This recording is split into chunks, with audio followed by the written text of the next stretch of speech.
Hey everyone, I'm Keisha Charmaine and I'm back with Master Cosmetologist who specializes only in locks, the MzLadyLox.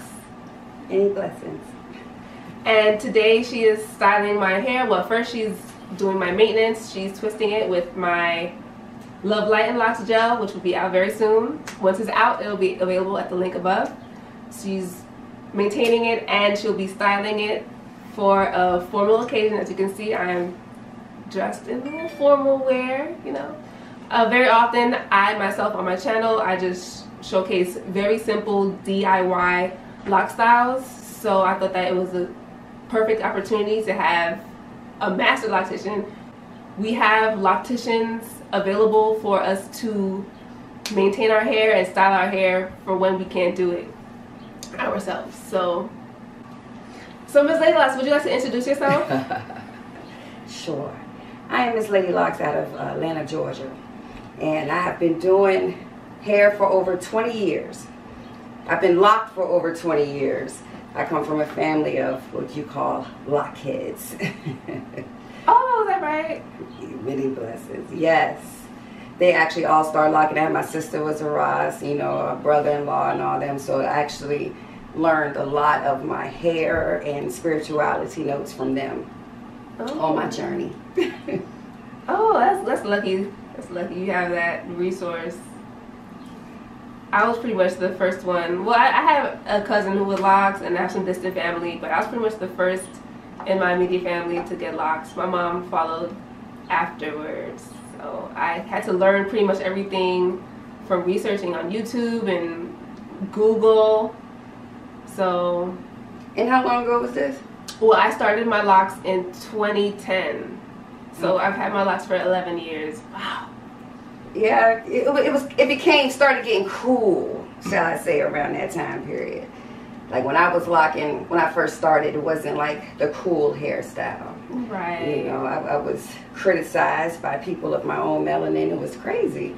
Yeah, there's a lot of ignorance, even to this day, when it comes to locks and lock maintenance. There's a lot of misconceptions. Do you experience that? Have you experienced strangers or even people you know making certain assumptions about you or about your hair? What I see with the locks, maybe not like a clear understanding of why some people lock and why some people don't. You know, I believe a lot of people nowadays, they see the different styles and how they want their hair. It's these wonderful, beautiful, creative hairstyles, and they go straight for the hairstyle, not knowing that some people actually rock their hairstyle for a reason, you know, for a spiritual reason. Right. And we've been doing this for over thousands and thousands of years. We have been doing this. So I really believe too, we got the creativity coming from the locks, but it's also, I believe that people are now coming aware, some of them are coming aware of their power that they have in their natural state. So I welcome all comments, because it's also an opportunity for education. Absolutely. Yeah, I promise you, when my clients come in my chair, they're getting educated. They're getting educated. So yes, I have received it, but I can be saying that I'm also some of the creation of it. I would tell you, you know, our locks, basically, our hair, we are the only species right now with our melanin that our hair defies gravity. Our hair goes towards the sun. It sticks up.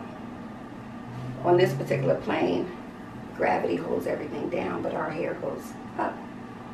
It's like we're superhumans. We're getting it slowly but surely. So what was the reason why you locked your hair? Blessings. I locked my hair over 20 years ago because I was in a domestic violence type of relationship.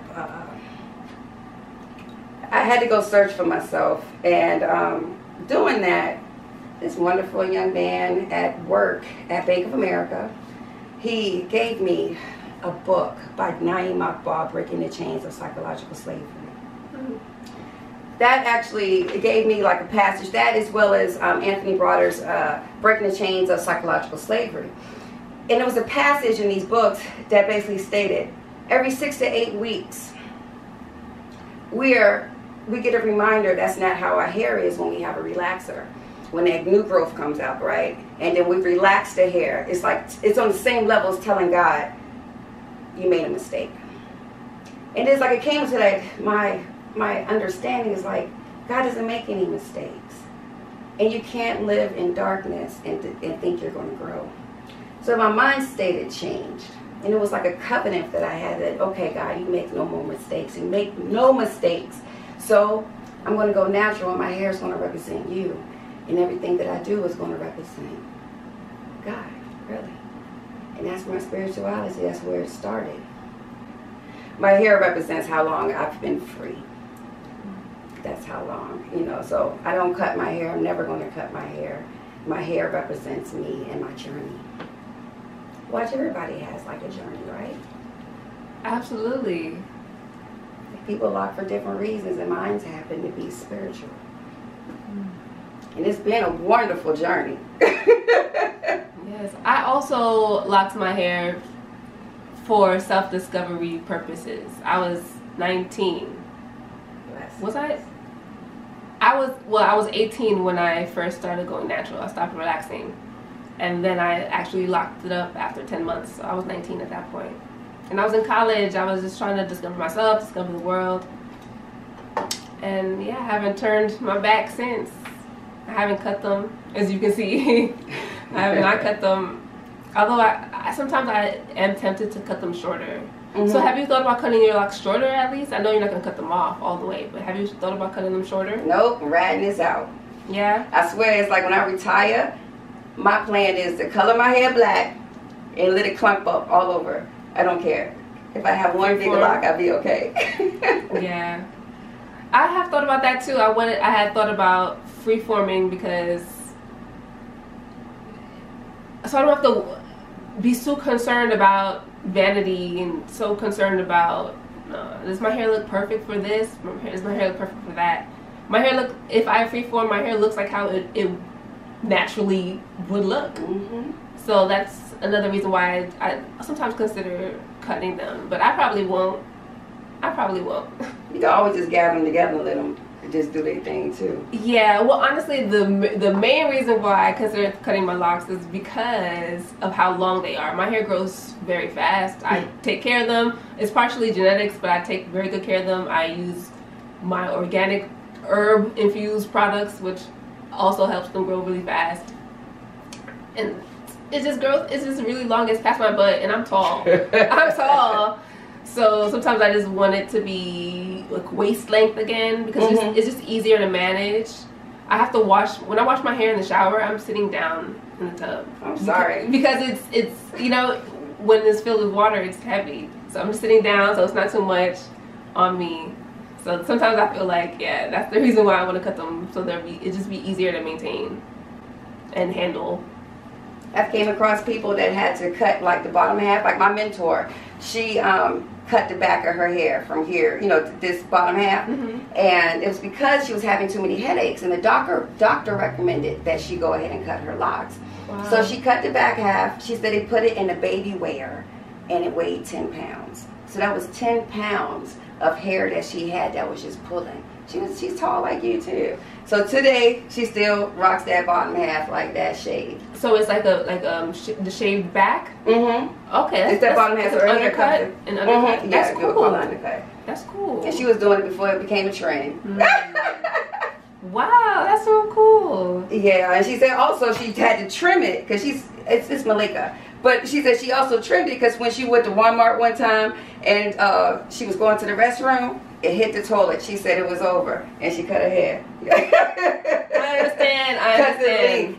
Yeah, and it's like your hair is really long because that's why I just saw her this morning. I was like, oh my gosh, your hair is so long. I've been growing my hair double the length of you. You know what I'm saying? Yeah. I did start my hair off with interlocks. I interlocked my hair for the first 10 years, and then I went to palm roll. Okay. That's because my hair is so skinny. that when I was like interlocking it over time, it wasn't giving me the strength at the root. So I had to like, okay, let me palm roll it and give it a little bit more cushion. As you know, when we have, I could go in all day. I love locks. You know what I'm saying? But our hair, this would be considered a pith. It's spongy. It's like I could push it. Yeah, that means there's air in there. That's what makes the space in your hair, like your hair winds. Yeah. So inside is space, and that's called a pith on the inside of our locks. That's where all that gunk and all that product can be right here. Right. Where people with interlocks we call it no space. It's no gaps because we're closing the core. So nothing can get stuck up in there. But I'm also interlocking and weaving, right? So I'm taking the length away as well. You see what I'm saying? So it contributes to that as well. And plus you just got good genes, like you said. Yeah.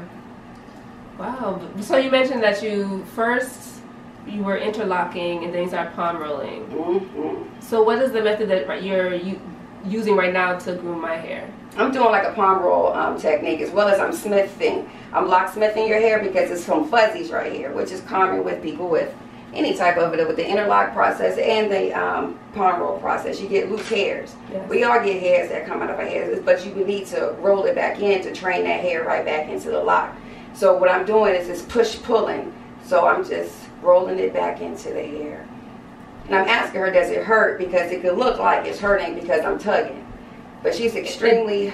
Right, it doesn't hurt, and I'm tender-headed, as y'all know. I'm always complaining about being tender-headed. Okay, that's your thing. Yeah. Like you need to put some CBD on your scalp.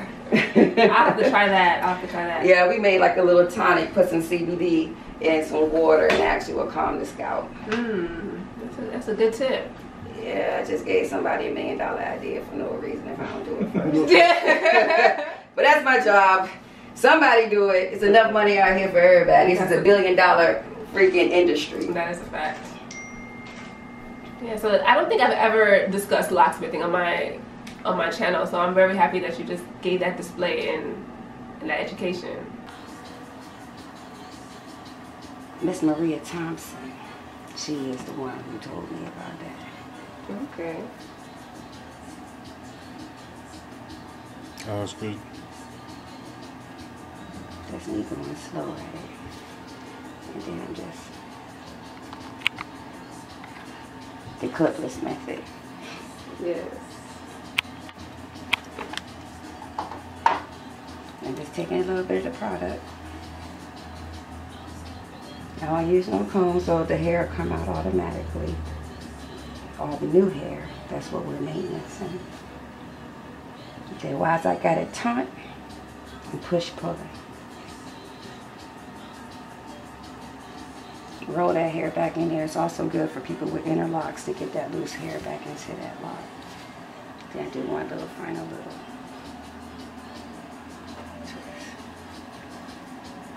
These are people who are tender-headed, who can't take them pins all in their head. Like me. And it's okay. You don't have to do anything tight just for it to be neat. And rolling that hair back up in there. That's what I do. I actually educate up in the educator mode for over 10 years mode. You know, so this is what I love to do. Actually, is teach, like, to the masses, to other cosmetologists. I was working for the premier hair show, you know, prior to COVID. So I'm just working in the cosmetology field at those particular hair shows to help the cosmetologists. MzLadyLox, do you actually remember when we met? Do you remember? I do. I don't know what, I think it was the town, what y'all call that? Times Square? Yes, it was in Times Square. That was actually my first modeling gig with locks. Yeah, I mean, I modeled when I was a teenager. My hair was relaxed back then. I still got your picture. It's like y'all set, I still follow and watch all of y'all. It was you, it was fun. Yeah. That's where I met Nay. That's where I met Nay as well. Y'all are so dope. Even Rasta in America, it was a white dude that came with some locks. Oh yeah. Yeah, he be singing with Spragga Benz. He came to the hair show. I'm like, oh, it's so dope. Kenville, the guy with the locks and the big beard. Yeah. Remember him? The beard coming down here. Yeah. Everybody was so dope. Y'all showed up and showed out for me. I was working for Jamaican Mango Lime at the Taliah Waajid hair show. Yes. And I needed a model call. And we put a model call out there, and the best models of all time showed up. And still, the thing about it is, everybody I connected with that day went on to do big things, and that was so freaking dope. Like, I knew y'all when y'all was just little bitties. Yeah, actually, I think that was 2014. Wow. That was 2014. Times Square, Taliah Waajid hair show. See, that's a Taliah Waajid effect. You know what I mean? Yeah. Taliah need to come back out here. Is that what that need to happen? That's what it sounds like to me. That's what it sounds like to me. I think Taliah Waajid needs to come back to New York. Yeah. I'm really sure. We're doing the next one. I already signed on for her next hair show in April. So I will be one of the educators there for the Taliah Waajid hair show in Atlanta in April. But we need to come right here to New York. It was really dope. That event was really dope. I was nervous first, I'm performing. I was nervous like I was gonna be performing, but yeah, it was really, really cool. I love the stage.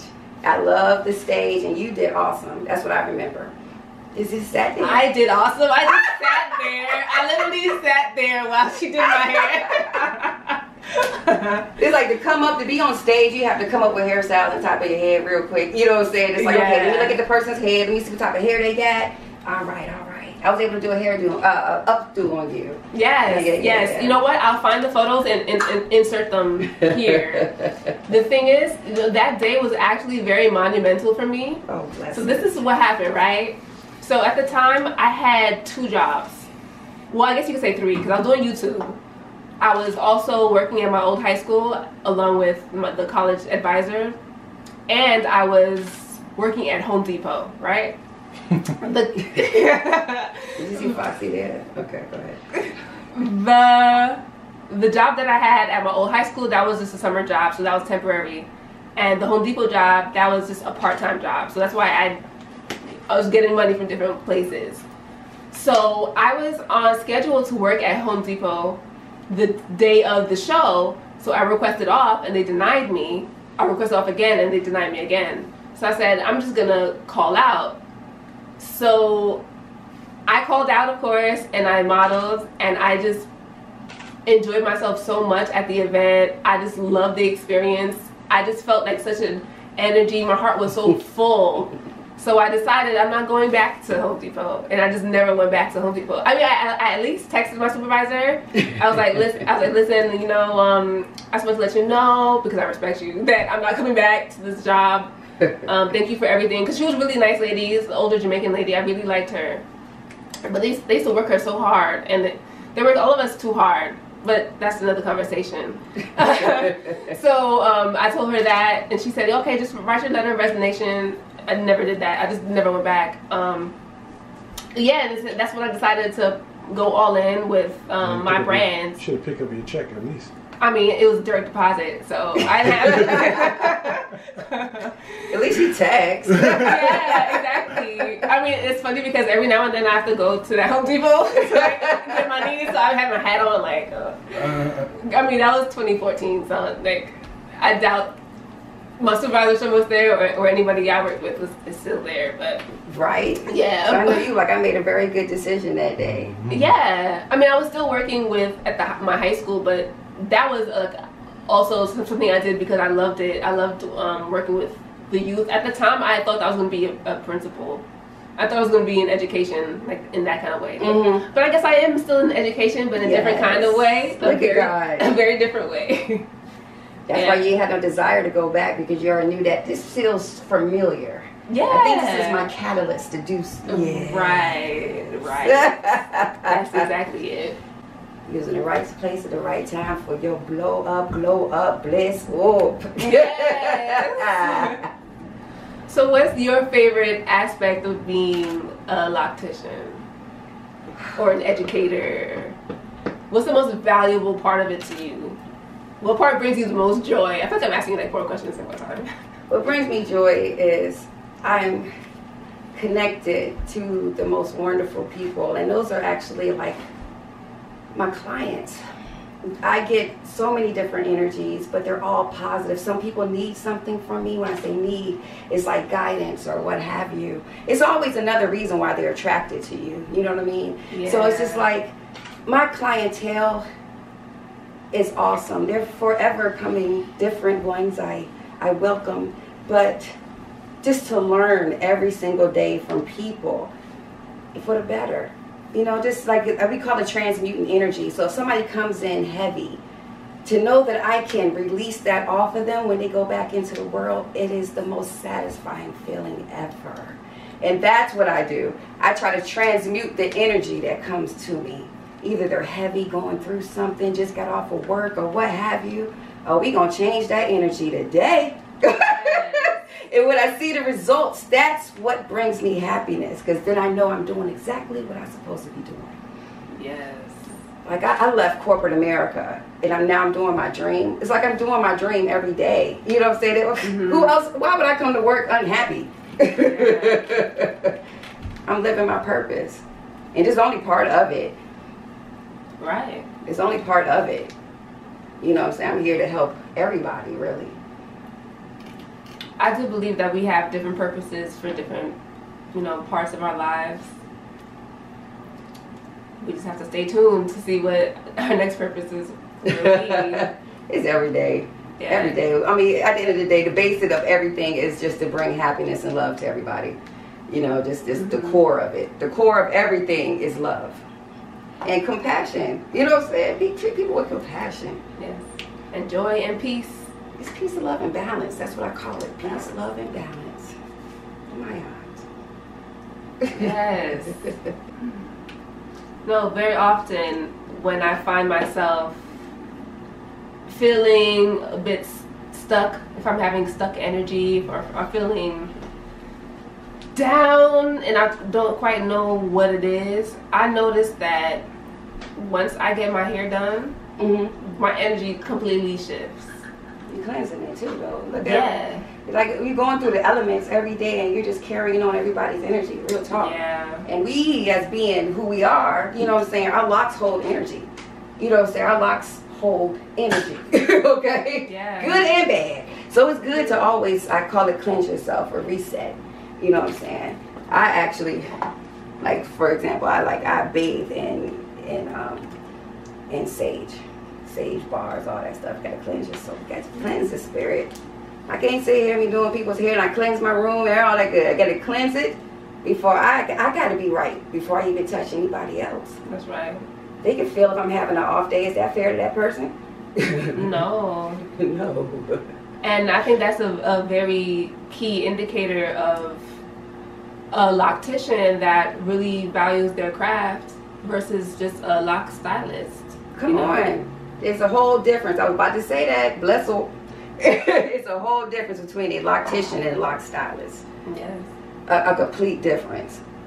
A loctician can be able to tell you about your hair. Most locticians will even have locks because they can tell you about the journey. A person who is twisting your hair that has no locks, how are they telling you about your journey? How are they going to tell you about your journey that you about to go through? But if you don't care, that's fine. It's all different types of, I call it lock heads. Some people don't care about this, like the spirituality and the knowledge of a person. Right. They just want that style. That's fine. I ain't knocking you.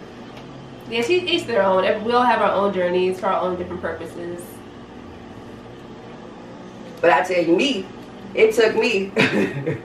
Nobody touched my hair for the first 10 to 11 years of me actually. Nobody's even washing my hair. I was working at Deeply Rooted, and my baby girl, I call her Sheikah Baby. It took me 2 years to watch her shampoo everybody else and know herself and her spirit before I even let her shampoo me. Wow. So did you install your own locks? I did. You did? At my desk at Bank of America. Oh, you installed them at work? I installed my hair at work. Oh, wow. Okay. I was a fraud investigator for Bank of America. And at my desk, I started my locks. And up until the time I quit, which was about 10 years ago. I was interlocking my hair at my desk. Wash my hair in the morning, go to work, and interlock my hair. Oh, wow. Then one day this lady was like, she just looked at me, one of my co-workers, and I was styling my hair up, and she just looked at me and she was like, why are you here? And I just looked at her like, why am I here? And I did go apply at Deeply Rooted. And I actually started working there right after that. Oh, wow. Wow. I know, it's how all that happened, straight blessing. You put it in the air, so shall it be. Yes. Yes. Yes, I just wish they'll fire me and I get unemployment. What do they do? You're gone too long. Yes, I'm a firm believer of you putting out there what it is that you desire. Say it, speak it, write it, think it, feel it. You gotta believe it. Believe it, yeah. Walk in it like he's already done. Yeah. So shall it be. I remember I wanted this Cadillac CTS coupe. I wanted it. Every time I saw it, it was like, I want that car. And then I actually looked it up. It was only 30 something at that particular time. Only 30 of them were on sale in the whole United States of America. I'm like, how am I going to get that? Oh. I told my daddy I wanted that car. My daddy said, how you think he going to get that? I said, by the grace of God. And my dad said, okay, well, there ain't nothing else I can say about it. Okay. I had a boyfriend at the time. I kept on saying, I'm going to get that Cadillac. I'm going to get that Cadillac. He like, yeah, I hear you, whatever. And I swear it was on the interstate. And the car pulled up right beside us and was going real slow. And I said, look, it's the car. And then he's just like, I'm sorry, baby. And then and then the car just sped away. When we broke up, which was like a couple of weeks later, yeah, went to the Cadillac spot and this dude was like, we ain't seen them. We ain't seen no Caddy we ain't seen that car in over 2 years. You might as well get this other car. So I tried to get the other car because he said there was no way I can get that car. And then that car, it fell through, whatever. And then right after that, it was like, the man called me. It was at the beginning of the month. The man called me. He was like, I'm going to get you in that car. The car that I didn't want. I said, I'm okay. I'm all right. He was like, nah. I said, that's not even the car I wanted. He said, what kind of car did you want? I said, I wanted a Cadillac CTS. And he said, coupe? I said, yes. He said, one just pulled up today. And I'm going to drive it over to your spot because he knew where I worked at. It was everything I wrote down. As I said, I wanted a Cadillac CTS with black interior, all bells and whistles. I wanted rims. It came with rims on it already. It came exactly how I wanted, and God gave me white. And I manifested it. Ooh, girl. When I pulled up on that guy who told me I wasn't going to get it. Oh, you did? Is that you see it? You see it? You see it? And then when I wrote it down, I'll say, write it down, make it clear. So it's like everything I write down, I get. But it's like my caddy is just that thing that everybody see. Everybody knew I was writing that down and putting that into existence. And I'm going to say less than 6 months I got it. Wow. I love hearing stories like that. It's so many, it's ridiculous. You know, I literally maybe 2 or 3 days ago, I bought a journal specifically for that. Specifically for me to write down the things that I very intentionally manifested by just putting it out there, believing it and feeling it to happen. So I can't wait to populate that book with all my manifestations. Yes.